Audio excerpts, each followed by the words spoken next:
RSA 99.1 FM presents Nick Butcher with Fiestas and Foods of Spain. One's first experience of an Andalusian Easter procession can be bewildering. It's hard to find a logical thread in this complex web of images and sensations. Holy statues sway past you on their thrones, accompanied by sinisterly robed and hooded penitents. There are brass bands, long lines of candle-bearing faithful, and various smartly dressed figures of authority. The air will resound to a solemn drumbeat and smell of incense and flowers. There will be a less tangible sensation too, that of the grief inspired by the tragic story unfolding before our eyes.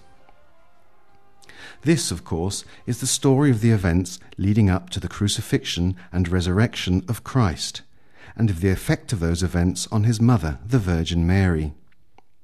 These two key figures are represented by statues that have acquired enormous devotion, especially in the brotherhoods or guilds that were formed to look after them, and whose members bear them so proudly through the streets for all to see and admire. Should rain prevent the processions from taking place, the sight of grown men in floods of tears provides striking witness to the depth of their devotion and the importance of the contact between the people and these images that the processions provide. Each procession will have at its heart, therefore, two tronos, the platforms on which stand the figure of Christ or the Virgin Mother. Christ will be portrayed as undergoing some part of his terrible sufferings or passion, and will go first. His mother will follow, dressed in a spectacular robe, a crown upon her head, a canopy above it, and a mass of flowers and candles around her feet. On her face will be etched the sorrow that connects so profoundly with the Spanish spirit. These platforms can be simply enormous, as anyone who has seen processions in Malaga will be able to testify. There, the richly ornamented floats, claimed by the Malagueños to be the most beautiful in Spain, can weigh literally tons, and need more than 200 men to carry them, an exhausting job, but one that is proudly performed. These bearers are called costaleros or portadores, and are usually members of the cofradia or guild that is responsible for the statues. The bearers' pace, particularly a slow side-to-side rocking motion, and their manoeuvres, to get round corners or under overhanging wires, for example, are controlled by the capataz, a sort of foreman. He acts as their guide, and will also be responsible for deciding when to stop for a rest or to listen to a saeta, a lament sung unaccompanied from a balcony. The words can be almost impossible to decipher, but there is no doubting their fervour and sincerity.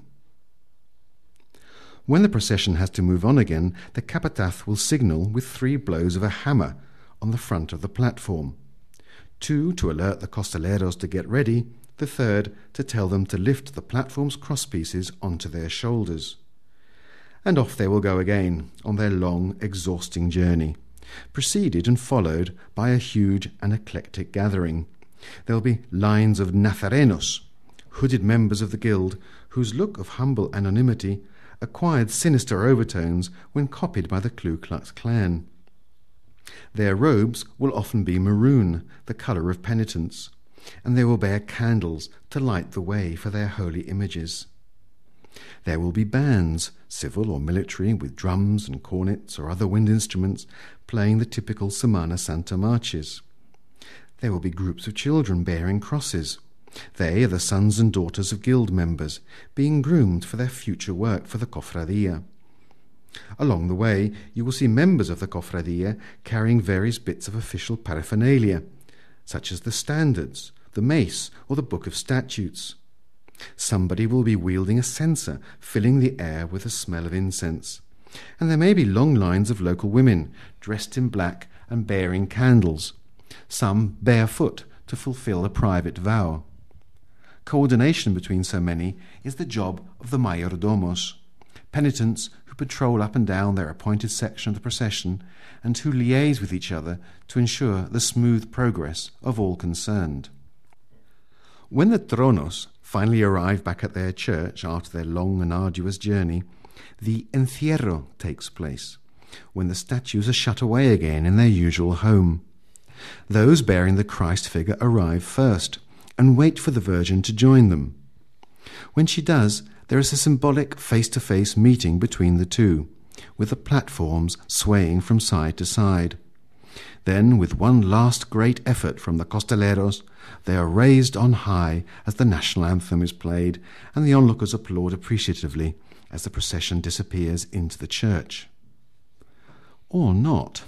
Some of the Malaga tronos are so enormous they don't actually fit through conventional church doors. The reason, or one of them, is said to date back to friction between the cofradías and the priests because of the upset caused to the traditional celebration of Holy Week by all the preparations for the processions. Some of the cofradías started to make these preparations outside the church, and that meant that the size of the platform was no longer governed by the limits of the church doors and could thus be much bigger. These great platforms are now kept in the Brotherhood's own premises. And the story reminds us that the relationship between the church and the Semana Santa processions is not necessarily an entirely happy one. The parish priest may be present for the occasion, but his role will be a passive one for much of the time.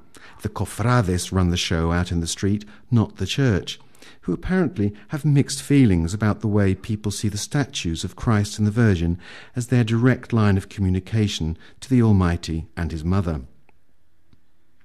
The Andaluces claim that this passion for Easter processions is a peculiarly local phenomenon, unmatched anywhere else.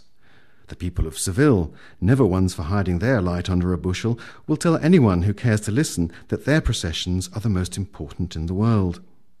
But anyone who has witnessed Holy Week outside Andalusia, in Cuenca, for example, or Lorca, would appreciate that depth of religious feeling at this key time in the Christian calendar and its theatrical expression are not exclusive to this area. However, one of the strangest stories that can help to illustrate that religious feeling takes us back to Malaga and the year 1759, during the reign of Carlos III.